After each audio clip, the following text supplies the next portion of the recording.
Hello everyone, Scott JUA from Crucible Custom Props and the other forums, etc., etc. So this is another one of the summer run of A New Hope Hero and other blasters I'm building for people.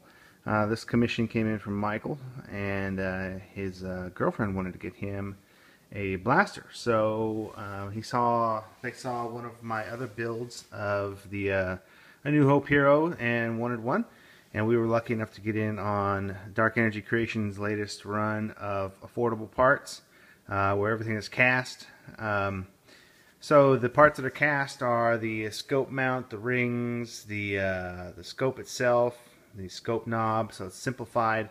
Instead of being each part completely separately machined from brass, it's cast from it's cast in pewter. So that the scope rings are still brass and there's still glass inserts, but other than that, they're not two-piece lens rings or anything like that.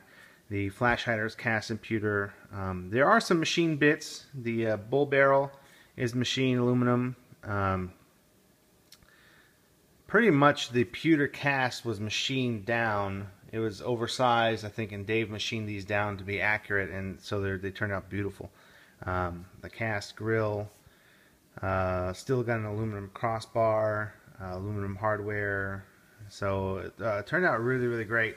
But anyway, this one is Michael, and we went ahead and went up for Dark Energy Creations wood grips upgrade as well. So this is a Denix, but this is the first one that I've done. Okay, well, it's accurized.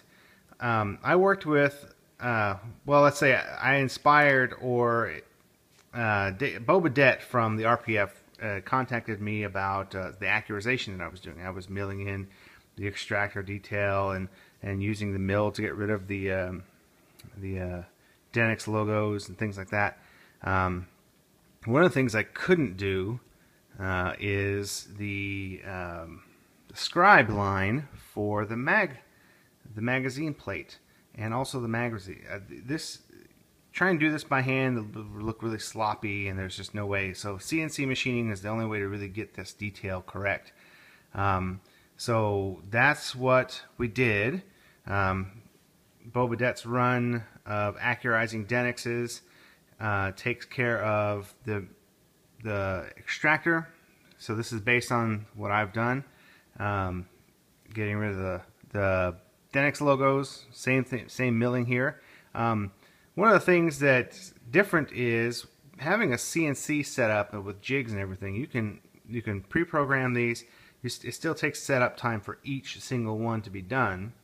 But one of the beauties is having a computer control. So where I'm manually milling out these slots and things, the CNC has the ability to run a program and cut those curves smoothly and everything, and that's what it is. So each one of these pockets is milled down. The CNC mag release button is there, along with, and it's Mauser accurate, so that's very cool. Along with the scribe line for the mag plate, really nice.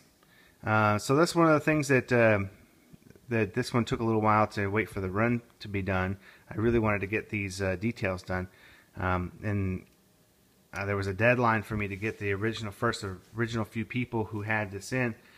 So there was one other that got in before that deadline to get these done.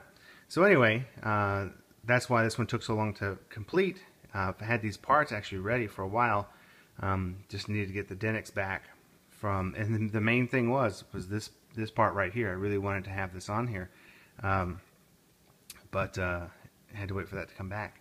The one thing the run doesn't do is shape the triggers. So of course I did that. I used a 7/8 end mill to get the correct profile of a Mauser trigger, and now it's really pretty. It feels really good. This is a static build, so no sound, but still functions perfectly. It's really nice. So let me go over some of the details. I went ahead and weathered and did a few coats of True Oil on this and tried to get them looking as old as I could. to match a real Mauser and to match the Han Solo prop. So that's why these wood grips. Got the mystery disc detail. A bright. The real Mausers have a bright hammer, a bright bolt, etc. Flipped. The NX has puts this sight slider on backwards, so if that's flipped, I remove the NX butt right here. Turning down the barrel and the lathe. So what you'll see a lot of this is a sleeve barrel. So what you'll see a lot of, excuse me, I've noticed on eBay, some people selling actually a Dark Energies Creations kit on a Denix. And that's cool. And a couple of them actually make them look like a first built. Everything's nice, except for everybody seems to miss the detail that all the original scopes had painted brass.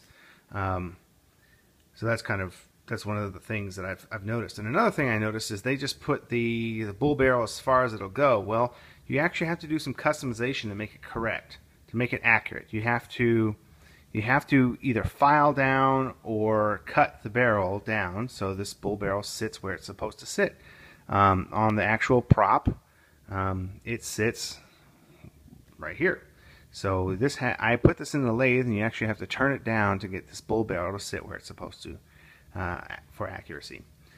If you notice, a lot of the ones that are on eBay with the Dark Energy Creations just sitting on there, the bull barrel doesn't come over the bevels correctly, and you can just kind of see it just doesn't look completed. But anyway, that's just one of the things one of the little extra steps that I do. It's kind of a pain, but it's worthwhile to make it look right. Then the weathering takes a while. I use the Chronicles pictures of the prop to get the scratches, beating up the scope, beating up putting general dents and dings where something really looked pretty at one point, and now it doesn't. There's gold rub and buff on the pewter, so some of that brassiness comes through where the paint's scratched off. And I used my real Hensoldts as a base, of course, to base those that weathering off of. So here it is. Hope he likes it. I'm gonna pack it up as soon as I'm done with this video and get it off to him. All right, there it is, guys. Another one. The next one will be an Empire Strikes Back Luke, I believe. All right, thanks, guys. Bye.